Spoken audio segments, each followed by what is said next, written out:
Welcome back to my YouTube channel. ಇವತ್ತು ನಾನು ಇನ್ನೊಂದು ರೆಸಿಪಿ ಜೊತೆ ಬಂದಿದ್ದೀನಿ. ಅದೇ 5 ನಿಮಿಷದಲ್ಲಿ ಮಾಡುವಂಥ ಮಜ್ಜಿಗೆ ಸಾಂಬಾರ್. ಇಲ್ಲಿ ನಾನು ನಂದಿನಿ ಕರ್ಡ್ನ ತೊಗೊಂಡಿದ್ದೀನಿ.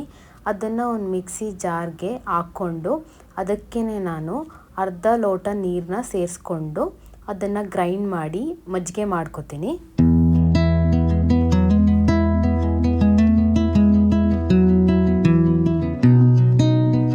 ಇವಾಗ ಖಾರಕ್ಕೆ ನಾನು ಒಂದು ಈರುಳ್ಳಿ, ಸ್ವಲ್ಪ ಕಾಯಿ, ಒಂದು ಟೊಮೊಟೊನ ಕಟ್ ಮಾಡಿ ಇಟ್ಕೊಂಡಿದ್ದೆ. ಅದನ್ನು ಜಾರಿಗೆ ಸೇರಿಸ್ಕೊತೀನಿ.